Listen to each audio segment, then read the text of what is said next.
2025년부터 기초연금 제도에 중요한 변화가 있습니다. 오늘은 실제 업무에 바로 적용할 수 있도록 핵심 내용을 정리해 드리겠습니다. 먼저 국민연금 소득상한선 이야기부터 시작하겠습니다. 현재 월소득 309만 원이 기준인데요. 이게 509만 원으로 올라갑니다. 거의 200만 원 가까이 상향된 겁니다. 이게 왜 중요하냐면요. 지금까지는 연금 받으면서 일하는 분들이 월 300만 원만 넘어도 연금이 깎였거든요. 작년 기준으로 13만 7천 명이 이 문제로 연금 감액을 경험했고 총 2,400억 원이 깎였습니다. 앞으로는 월 500만 원 정도까지 벌어도 연금이 안 깎이니까 일하시는 고령층에게는 상당히 유리해진 겁니다. 다음은 기초연금 선정 기준액입니다. 이것도 올랐습니다. 혼자 사시는 분은 월 228만 원까지, 부부는 364만 8천 원까지 가능합니다. 작년보다 각각 15만 원, 24만 원 정도 오른 거예요. 그리고 매달 받는 기준 연금액은 대략 34만 3천 원 정도입니다. 물론 이건 최대 금액이고요. 실제로 받는 금액은 개인 상황에 따라 다릅니다. 자동차 기준도 바뀌었습니다. 예전에는 배기량 3000cc 넘으면 고급차로 봤는데요. 이제 배기량은 아예 상관없습니다. 현재 중고차 시세가 4천만 원 넘느냐 안 넘느냐 이것만 봅니다. 옛날에 큰 차 타셨어도 지금 시세가 4천만 원 이하면 신청해 볼 수 있다는 얘기입니다. 자, 여기서 가장 복잡한 부분이 나옵니다. 바로 소득 인정액입니다. 이게 단순히 월급 얼마, 연금 얼마만 보는 게 아니거든요. 집이나 땅 같은 부동산, 예금, 적금, 주식까지 전부 소득으로 환산해서 계산합니다. 다행히 공제가 있습니다. 이래서 버는 돈은 월 110만 원을 기본으로 빼주고요. 거기서 남은 금액의 30%를 또 깎아줍니다. 예를 들어 월 200만 원을 벌면 실제로는 63만 원 정도만 소득으로 잡힌다는 겁니다. 재산도 마찬가지입니다. 대도시 기준으로 1억 3,500만 원은 기본으로 빼주고요. 예금 같은 금융재산도 2천만 원까지는 없는 걸로 칩니다. 빚이 있으면 그것도 재산에서 빼줍니다. 문제는 이 공제를 받아도 기준을 넘어버리는 경우가 많다는 겁니다. 당장 쓸 돈은 없는데 평생 모아둔 예금이나 살고 있는 집 때문에 탈락하시는 분들이 의외로 많습니다. 이제 감액 제도를 말씀드리겠습니다. 크게 세 가지가 있습니다. 첫 번째는 부부 감액입니다. 부부가 둘 다 기초연금을 받으면 각각 20%씩 깎아요. 같이 살면 생활비가 절약된다는 논리인데요. 불합리하다는 비판이 많았습니다. 다행히 소득 하위 40% 부부에 대해서는 단계적으로 없앨 계획이고 국회에도 폐지 법안이 나와 있습니다.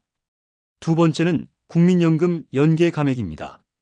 국민연금을 월 15만 원 이상 받으면 기초연금이 최대 절반까지 깎일 수 있어요.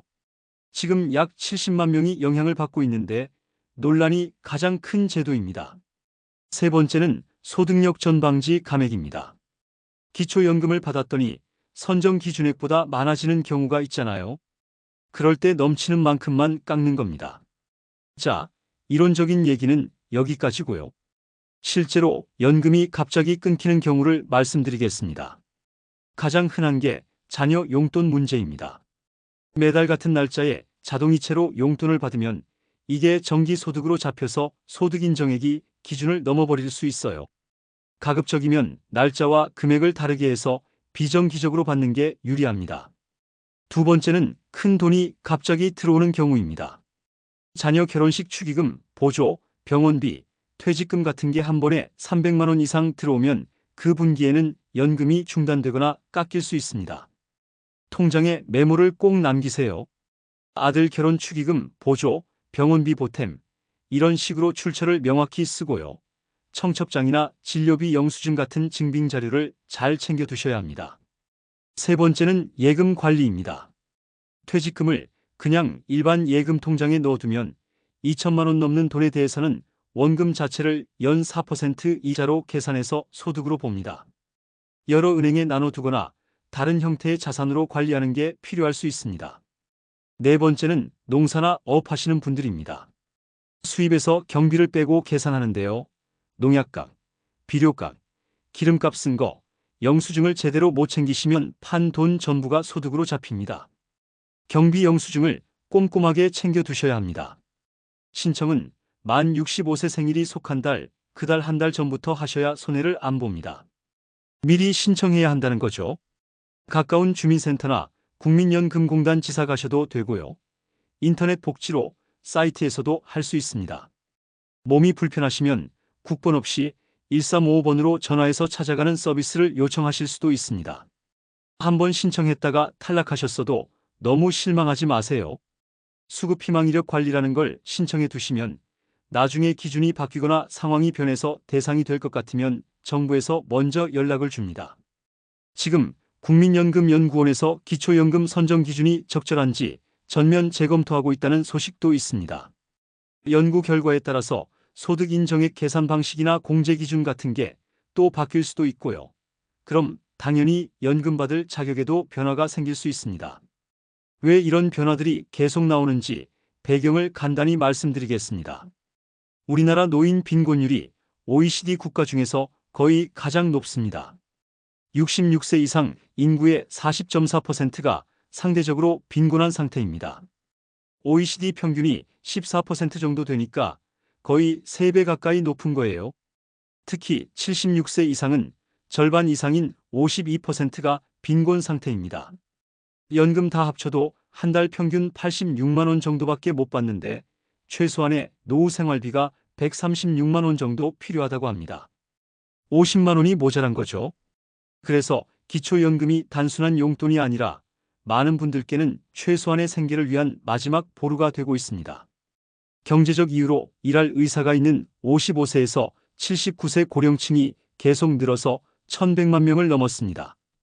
고령층의 약 70%가 계속 일하고 싶다고 답했고 평균적으로 73세까지는 일하기를 희망합니다. 가장 큰 이유는 생활비 보탬입니다. 하지만 실제로 얻게 되는 일자리의 질은 높지 않습니다. 가장 많이 하시는 일이 단순 노무직 22.6%고 그 다음이 서비스직입니다. 주된 직장에서 정년까지 일하시는 비율은 30% 정도밖에 안 되고요. 평균적으로 53세 정도 되면 주된 일자리를 그만두게 됩니다. 정리하겠습니다. 국민연금 소득상한은 509만 원으로 올라갑니다. 기초연금 선정 기준액도 상향되었고 자동차 기준은 합리화되었습니다. 소득인정액 계산이 복잡하니 공제 항목을 잘 챙기셔야 하고요. 감액제도 중 부부감액은 폐지 방향으로 가고 있습니다. 연금이 끊기지 않으려면 자녀 용돈, 목돈 입금, 예금 관리, 농업소득 증빙을 세심하게 관리해야 합니다. 신청은 생일 한 달 전부터 가능하고 탈락해도 수급희망 이력 관리를 신청해두면 재기회를 얻을 수 있습니다. 제도가 계속 바뀌고 있으니 미리 포기하지 마시고 꾸준히 정보를 확인하고 재신청 기회를 살펴보시는 게 중요합니다. 특히 소득이나 재산 공제 기준이 현실에 맞게 조정되면 예전에 아슬아슬하게 탈락했던 분들한테는 새로운 기회가 생길 수 있습니다. 이상으로 2025년 기초연금 제도 변경사항 및 실무 가이드를 마치겠습니다.